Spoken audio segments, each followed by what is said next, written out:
A veces, el verdadero terror no se esconde en casas abandonadas, sino en hogares donde todo parece normal. Cuidar niños debería ser un trabajo tranquilo. Un turno más. Una noche más. Pero hay lugares donde las niñeras no renuncian. Simplemente desaparecen. Esta es la historia de una casa donde nadie duerme tranquilo después de las 11, de un niño que advierte cosas que los adultos prefieren ignorar, y de una voz que llama desde la oscuridad. Usando tu nombre. Apaga las luces. Ponte los audífonos. Y no respondas. Si escuchas que alguien te habla desde la cocina. Porque esta noche no estás solo. La primera vez que acepté cuidar a ese niño fue por necesidad, no por gusto. A las niñeras siempre nos dicen que confiemos en nuestro instinto, pero cuando el alquiler vence y el refrigerador está vacío, el instinto se calla y deja hablar al miedo. El anuncio era extraño desde el inicio. No tenía nombre de familia, solo un número y una frase escrita con prisa: se busca niñera urgente. Turno nocturno. Buen pago. Discreción absoluta. Nada más. Llamé. Una voz femenina respondió al segundo timbrazo, como si ya estuviera esperando. No preguntó mi edad, ni mi experiencia, ni mis referencias. Solo dijo mi nombre, completo, antes de que yo pudiera presentarme. Eso debió ser la primera señal, pero no lo fue. Me explicó la dirección, repitió varias veces que no debía llegar antes de las 9, y antes de colgar añadió algo que aún hoy me provoca escalofríos: si el niño te habla de la otra niñera, no le sigas la conversación. La casa estaba en una calle cerrada, de esas donde las farolas iluminan solo a medias y las sombras parecen más largas de lo normal. Era grande, demasiado silenciosa, con un portón negro que se abrió lentamente en cuanto toqué el timbre.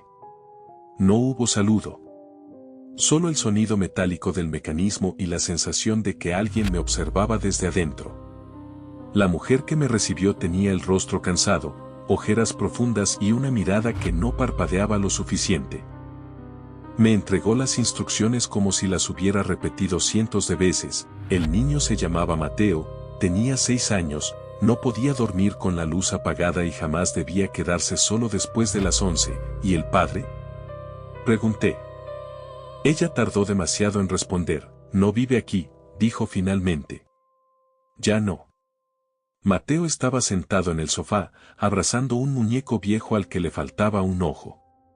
No sonrió cuando me vio. Tampoco habló. Solo me observó, de pies a cabeza, con una seriedad que no correspondía a un niño de su edad. Cuando la mujer se despidió, él levantó la vista y dijo, con una voz casi inaudible: tú tampoco vas a durar. Pensé que era una broma. Una frase aprendida. Algo que los niños dicen para llamar la atención. Pero entonces noté algo: en el pasillo, junto a la escalera, había un pequeño cuadro torcido. Era una fotografía vieja, en blanco y negro. En ella aparecía una joven, con uniforme de niñera, y un rostro que parecía haber sido borrado a propósito. Mateo siguió mi mirada. Ella tampoco escuchó, susurró.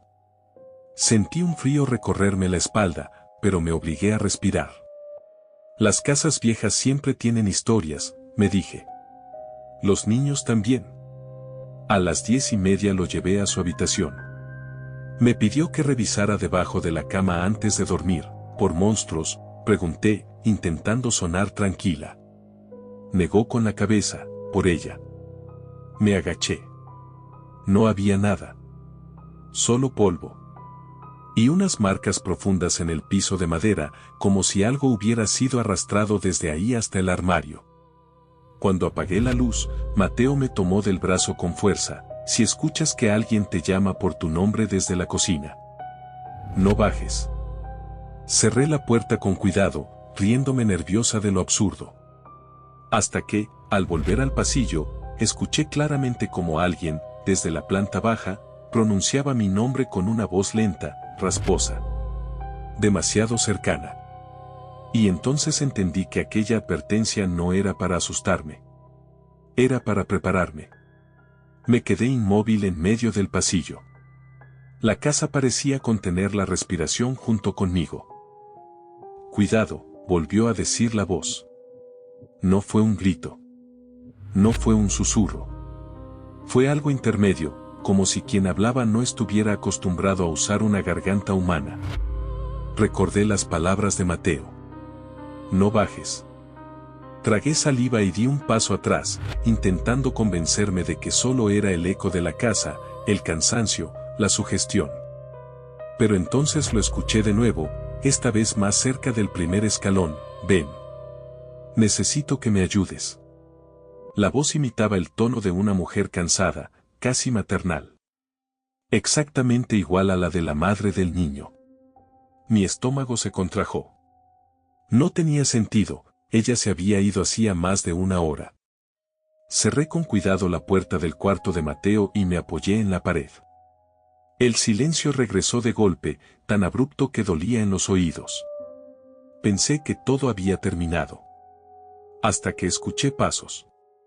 Lentos. Arrastrados. Subiendo. 1, 2, 3 escalones. Retrocedí hasta quedar frente al baño. No sabía qué hacer. No había recibido instrucciones para esto.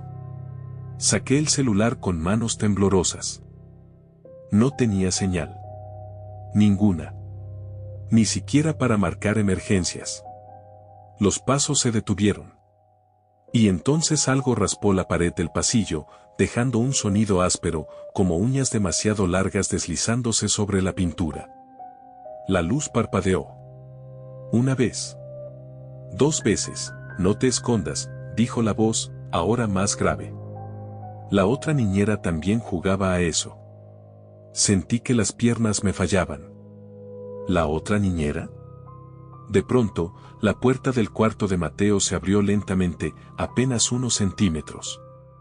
Desde dentro, una pequeña mano se asomó y me hizo una seña desesperada para que me acercara.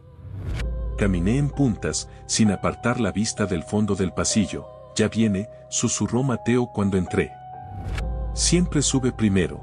¿Quién?, pregunté, cerrando la puerta con cuidado. Mateo no respondió de inmediato. Se sentó en la cama, abrazando su muñeco con tanta fuerza que pensé que iba a romperlo. La que no se fue, dijo al final. La que se quedó porque no escuchó.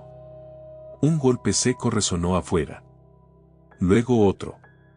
Como si alguien chocara la cabeza contra las paredes, probando su resistencia.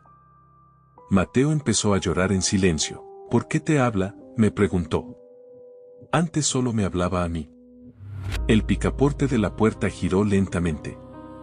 Hasta detenerse por completo. Algo estaba del otro lado, escuchando. Yo contuve la respiración, con la certeza aterradora de que, si hacía el menor ruido, esa cosa entendería que aún seguía ahí. Y no pensaba irse sola. El picaporte dejó de moverse, pero la presencia no se fue. Se sentía.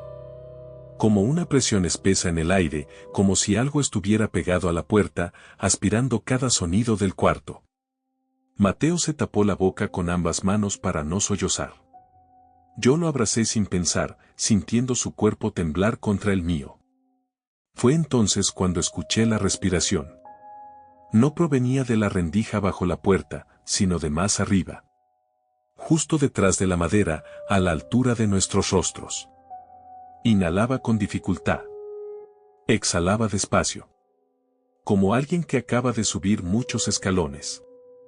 Y disfruta saber que ya llegó, no abras, susurró Mateo.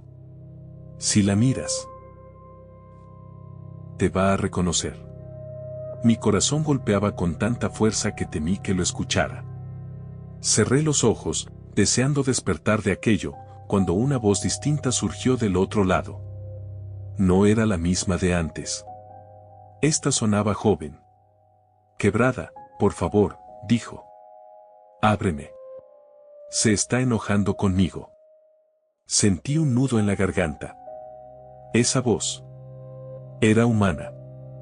Demasiado humana, ¿Quién eres?, pregunté sin pensar, apenas un hilo de aire. Mateo me apretó el brazo con desesperación. No le hables, susurró. Eso la llama. Hubo un silencio pesado. Luego, algo golpeó la puerta con violencia. La madera crujió. Un marco se astilló. No seas como ella, gruñó la voz grave. Tú sí puedes ayudarme. La luz del cuarto se apagó de golpe. Quedamos sumidos en la oscuridad total, salvo por el débil resplandor que entraba desde la ventana. En ese instante, algo deslizó lentamente por debajo de la puerta. Cabello. Largo, negro, húmedo. Moviéndose como si tuviera vida propia. Mateo ahogó un grito, se soltó, dijo entre sollozos. Antes estaba encadenada. El cabello se retiró de golpe y la puerta comenzó a vibrar, no por golpes, sino porque alguien estaba rascando desde afuera, con una desesperación animal. Mírame, dijo la voz, ahora pegada a la madera. Solo mírame. Entonces, del otro lado, algo empezó a reír. No era una risa fuerte. Era una risa rota, fragmentada, como si saliera de varias bocas al mismo tiempo. El armario del cuarto crujió detrás de nosotros. Lentamente, su puerta se abrió, dejando escapar un olor viejo, a humedad y encierro. Mateo levantó la vista, con los ojos abiertos de par en par. Si entra, susurró, escóndete ahí. ¿Y tú?, pregunté. Mateo negó con la cabeza. A mí ya me conoce. La risa se detuvo de golpe. Y entonces, la puerta del cuarto empezó a abrirse. Milímetro a milímetro. La puerta se detuvo a medio abrir, como si algo dudara por primera vez. La rendija era lo suficientemente amplia para dejar ver la oscuridad del pasillo. Pero no a quien la habitaba. El aire se volvió más frío. No era una sensación. Era real. La temperatura cayó de golpe y mi aliento comenzó a formarse frente a mi rostro. Entonces la vi. Un ojo apareció lentamente por la abertura de la puerta. No parpadeaba. Estaba demasiado abierto, inyectado en venas oscuras, y no miraba alrededor. Me miraba a mí. Te encontré, susurró. La puerta se abrió un poco más, revelando parte de su rostro. La piel estaba pálida, cuarteada, como si hubiera pasado demasiado tiempo bajo el agua. Su boca estaba torcida en una sonrisa imposible, estirada más allá de lo humano. Mateo empezó a gemir, encogido contra la pared. No la mires, repitió. No la mires. Pero ya era tarde. Su ojo se clavó en el mío, y sentí una presión brutal en la cabeza, como si alguien estuviera revolviendo mis recuerdos. Imágenes comenzaron a aparecer sin control, la entrevista por teléfono, la fotografía sin rostro, el anuncio. Y luego algo más. Una joven bajando esas mismas escaleras. Yo no era ella. Pero vestía igual. Sonreía igual. Me prometieron que me iría a casa, dijo la cosa con voz quebrada. Pero el niño no duerme solo. El armario crujió detrás de mí. Una mano, larga y delgada, comenzó a salir lentamente desde su interior, como si el espacio no le perteneciera del todo. La otra niñera se cansó, continuó. Se quiso ir. La puerta del cuarto se abrió por completo. La figura dio un paso al interior. Sus pies no tocaban el suelo. Flotaba apenas unos centímetros, dejando marcas oscuras en la madera. ¿Qué le hiciste?, pregunté, con la voz rota. La cosa ladeó la cabeza. Le pedí que se quedara. Mateo gritó. Las luces de la casa se encendieron todas al mismo tiempo, y por un instante, la habitación quedó bañada en una luz blanca y cruel. Vi su cuerpo completo. Llevaba el uniforme de niñera.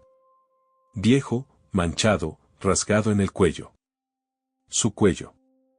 Torcido en un ángulo imposible. Detrás de ella, en el pasillo, algo más se movía.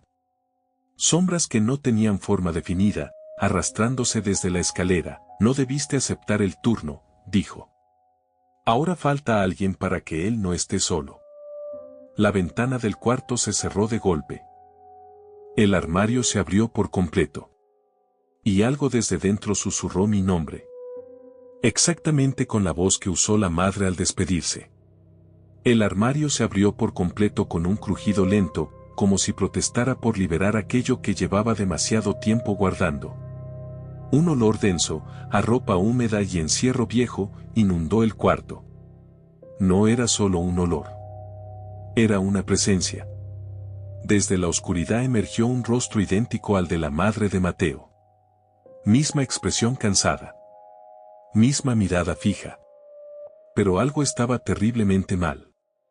Su piel colgaba en pliegues antinaturales, como una máscara mal puesta, y sus ojos estaban vacíos. Negros por completo. No debiste escucharla, dijo con suavidad. Siempre confunde a las nuevas. La figura de la niñera espectral giró lentamente hacia ella, inclinando la cabeza con odio. Me prometiste descanso, escupió. Me prometiste que él estaría bien. La madre avanzó un paso desde el armario, y entonces entendí lo imposible, sus pies tampoco tocaban el suelo. Ambas flotaban. Ambas estaban atrapadas allí. Mateo se acurrucó en la cama, balanceándose. Mamá no duerme, susurró. Mamá cuida la casa. Sentí una punzada helada en el pecho. ¿Desde cuándo pasa esto?, pregunté, sin saber a quién me dirigía. La figura del armario sonrió con tristeza, desde que nadie quiso quedarse. La casa crujió de arriba abajo, como reaccionando a sus palabras. Las sombras del pasillo se deslizaron hasta el marco de la puerta, observándonos sin ojos. Ella aceptó el turno, continuó. Como tú. Cansada. Necesitada. Prometí que sería solo una noche.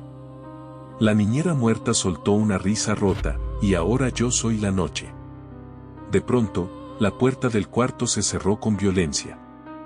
Las paredes comenzaron a palpitar, como si respiraran.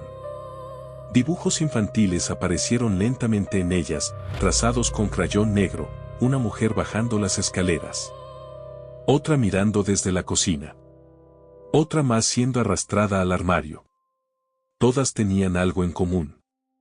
No tenían rostro. Si te quedas, dijo la madre, acercándose a mí, él no estará solo. Y yo podré irme, añadió la niñera espectral, extendiendo una mano imposible, demasiado larga. Solo necesito que ocupes mi lugar.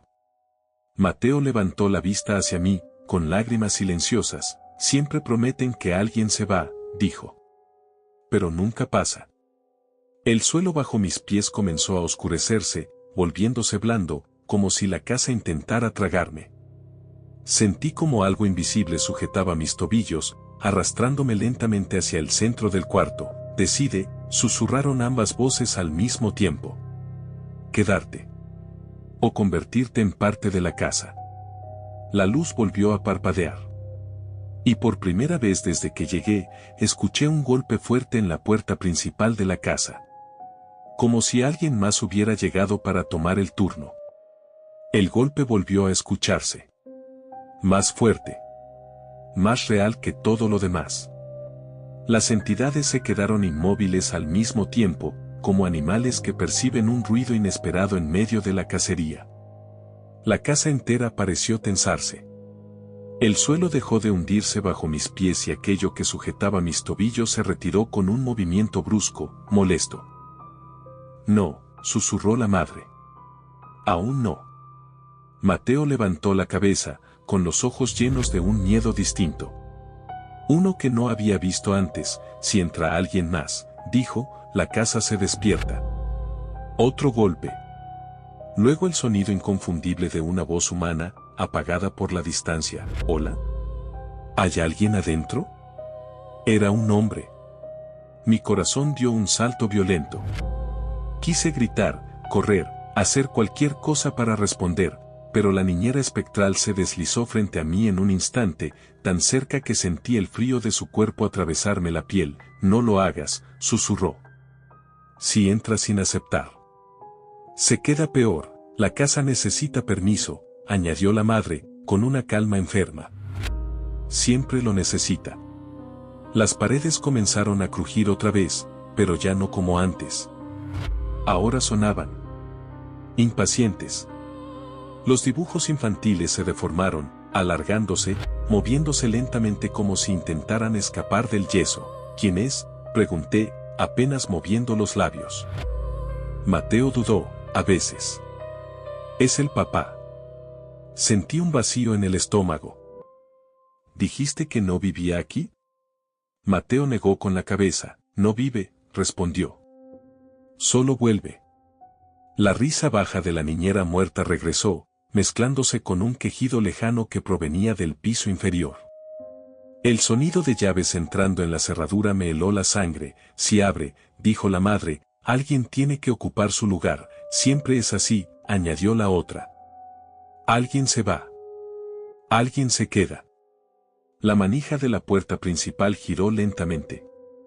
De pronto, Mateo se bajó de la cama y corrió hacia mí, abrazándome con fuerza. No dejes que te miren mucho tiempo, me suplicó. Si te reconocen. No te sueltan. Un crujido seco atravesó la casa. La puerta principal se abrió. Desde la escalera llegó el sonido de pasos pesados. Lentos. Arrastrados. Subiendo. Una sombra masculina se proyectó en la pared del pasillo, demasiado alta, demasiado delgada. Cada escalón que subía apagaba una luz de la casa. Ya eligió, susurró la niñera espectral, mirándome con algo parecido a alivio. Siempre elige sin saber. La sombra se detuvo frente al cuarto. Y desde el otro lado de la puerta, una voz masculina, agotada y rota, dijo, Mateo. Papá llegó. Mateo retrocedió hasta quedar pegado a la pared, negando con la cabeza una y otra vez, como si el simple acto pudiera borrar esa voz. No es él, susurró. Ya no habla así. La manija del cuarto comenzó a girar lentamente. No con fuerza, no con violencia, sino con la calma de alguien que sabe que nadie puede detenerlo. Cada giro iba acompañado de un sonido húmedo, como si la mano que la sujetaba estuviera cubierta de algo espeso. Mateo, repitió la voz. Abre. Hace frío. La niñera espectral se deslizó hacia un costado, dejando libre el centro del cuarto, como quien prepara un escenario. La figura de la madre observaba en silencio, con una expresión que no era tristeza. Era expectativa. La puerta se abrió. El hombre que entró no caminó. Se dobló para pasar por el marco, como si su cuerpo fuera demasiado largo para la casa. Su rostro estaba parcialmente oculto por la sombra, pero pude distinguir su sonrisa. Fija, rígida, dolorosa, mi niño, dijo. Mateo gritó. El sonido fue tan agudo que las ventanas vibraron. El hombre inclinó la cabeza con un movimiento torpe, y la sombra que proyectaba en la pared no imitó el gesto. Se quedó mirando al frente. ¿Ves?, susurró la madre. Ya no le pertenece del todo. El padre dio un paso más dentro del cuarto. Sus pies arrastraron algo invisible, dejando marcas oscuras en el suelo. Al levantar la cabeza, la luz lo alcanzó por completo. No tenía ojos. Solo dos cavidades profundas, húmedas, de las que colgaba algo negro, palpitante. Te busqué, dijo, mirándome directamente a mí. Sentí náuseas. Él siempre busca a la que cuida, explicó la niñera muerta. La que se queda despierta. El hombre estiró un brazo. Su codo se dobló al revés, pero él no pareció notarlo. Sus dedos se alargaron, rozando el aire, tanteando. Ella sirve, dijo. Todavía recuerda irse. Mateo se interpuso entre nosotros, temblando. No, gritó. Ella no. La casa respondió con un gemido profundo. Las paredes se inclinaron apenas, como si observaran la escena con interés. El armario se cerró de golpe y volvió a abrirse, esta vez mostrando solo oscuridad absoluta. Si no es ella, dijo la madre, avanzando, será él. Sentí que el tiempo se rompía. Comprendí la trampa. No había salida limpia. La casa no quería a alguien específico. quería un intercambio. El padre se acercó un paso más. Y entonces, desde el fondo del armario, escuché un llanto nuevo. No era de Mateo. Era de un bebé. El llanto se repitió. Agudo. Débil. Desesperado. Mateo se quedó inmóvil, como si el sonido lo hubiera vaciado por dentro. No, susurró. No otra vez. El padre se detuvo en seco. Su cabeza giró lentamente hacia el armario, con un movimiento antinatural, demasiado amplio para un cuello humano. La niñera espectral retrocedió un poco, como si incluso ella temiera lo que estaba a punto de mostrarse. Eso no debía despertar, murmuró la madre. El armario se abrió por completo sin hacer ruido. La oscuridad que contenía no era ausencia de luz. Era profundidad. Como mirar dentro de un pozo que no termina nunca. Del interior emergió una cuna. No fue empujada. No fue arrastrada. Simplemente apareció. Era vieja, de madera blanca descascarada, con barrotes rotos y manchas oscuras que no quise identificar. Dentro, envuelto en mantas amarillentas, se movía un bulto pequeño. El llanto cesó, ahí empezó todo, dijo la madre, con voz apagada. Cuando él llegó, Mateo comenzó a temblar de pies a cabeza. No es mi hermanito, dijo. Nunca lo fue. El padre avanzó un paso hacia la cuna. Al hacerlo, su cuerpo pareció deshacerse ligeramente, como si ya no recordara bien su forma. Nuestro hijo, dijo. El que no se durmió. La niñera muerta me miró con desesperación. Yo lo arrullé, confesó. Noche tras noche. Nunca cerró los ojos. Me acerqué lentamente a la cuna, sintiendo cómo la casa se inclinaba hacia mí, expectante. Cuando aparté un poco la manta, el aire se me quedó atrapado en los pulmones. No había un bebé. Había algo demasiado grande para hacerlo. Su cuerpo estaba doblado, comprimido, con extremidades mal formadas, apretadas contra el pecho. Su piel era grisácea y traslúcida, y debajo se movía algo. Como si hubiera más de una cosa intentando acomodarse en ese mismo espacio. Sus ojos se abrieron. Demasiados. Mateo gritó y cayó de rodillas. Él necesita que alguien lo cuide, dijo la madre. Alguien que no duerma. Alguien que se quede. El padre giró hacia mí. Tú puedes, dijo. Todavía estás viva. La casa comenzó a latir con fuerza. Cada latido apagaba un recuerdo mío, mi casa, mi nombre, mi motivo para estar ahí. Sentí como algo tiraba de mi mente, intentando acomodarme. Como se acomoda una muñeca en una cuna. Mateo me miró, llorando. Si te quedas, dijo, yo me voy. La niñera espectral extendió la mano una última vez. Es tu turno, susurró. La cuna comenzó a balancearse sola. Y supe que la casa ya había decidido. Solo esperaba que yo lo aceptara. El balanceo de la cuna marcaba el ritmo de la casa. Adelante. Atrás. Como un corazón enfermo que se niega a detenerse. Sentí como el aire se volvía espeso, pegajoso, dificultando cada respiración. La voz del padre, la de la madre y el murmullo de la niñera muerta se mezclaron en un solo susurro, repitiendo la misma palabra una y otra vez, quédate. Mateo seguía de rodillas frente a mí. Sus ojos ya no eran solo de miedo. Eran de súplica. No quiero que me olviden, dijo. Si me voy solo, no regreso igual. Algo dentro de mí se quebró. Entendí que esa casa no solo retenía cuerpos. Retenía recuerdos, identidades, fragmentos de quienes aceptaban el turno. Nadie se iba completo. Nadie se iba limpio. Me acerqué a la cuna una vez más. La criatura me observaba con todos sus ojos, inclinando ligeramente la cabeza, imitándome. Al hacerlo, sentí un tirón violento en el pecho, como si intentara copiar mi respiración, mi pulso. No te pertenece, dije, sin saber de dónde salió el valor. La casa reaccionó de inmediato. Las paredes crujieron con furia. Los dibujos infantiles se incendiaron lentamente, derritiéndose como cera negra. La madre gritó por primera vez, un grito largo, de alguien que lleva años sin usar la voz: no rompas el trato. La niñera espectral retrocedió, cubriéndose el rostro. No hagas que se despierte del todo, rogó. Si llora. No para. La criatura comenzó a emitir un sonido grave, profundo, vibrando en la madera de la cuna. Los barrotes se doblaron hacia afuera, como si algo dentro creciera demasiado rápido. El padre se abalanzó hacia mí. Sentí sus manos atravesarme los hombros, frías, pesadas, intentando sujetarme a la casa. Te quedas, ordenó. Como todos. Mateo gritó mi nombre. Y entonces tomé la decisión que la casa no esperaba. Lo empujé.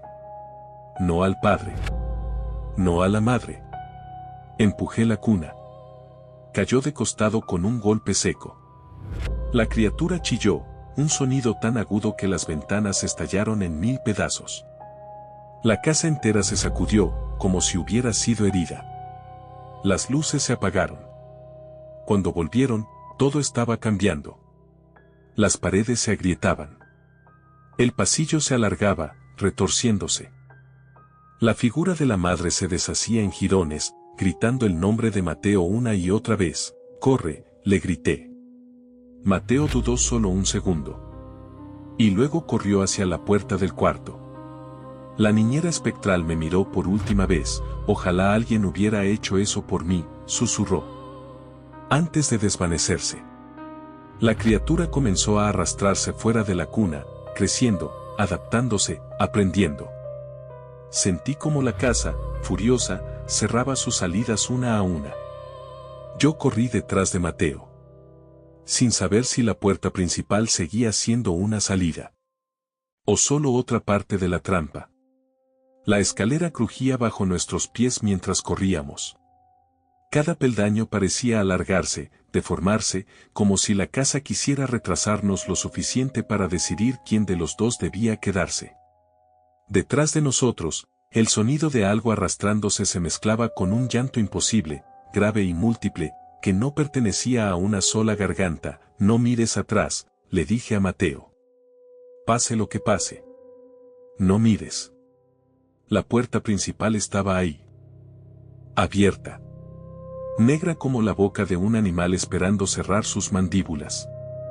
Cuando llegamos al último escalón, sentí que algo se aferraba a mi espalda. Un peso helado. Manos que no eran manos, recordándome todo lo que aún me faltaba vivir. Como si la casa intentara convencerme de quedarme. Mateo cruzó el umbral primero. Y en el instante en que salió, la casa gritó. No con sonido, sino con memoria. Vi destellos de todas las niñeras que habían pasado por ahí. Sus rostros incompletos. Sus noches sin dormir. Sus promesas de solo una noche más. Todas formando parte de las paredes, del techo, del suelo. Yo me lancé hacia adelante.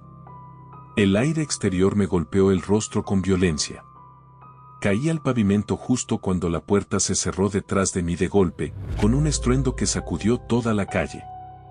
Las luces se apagaron. La casa volvió a ser solo una casa.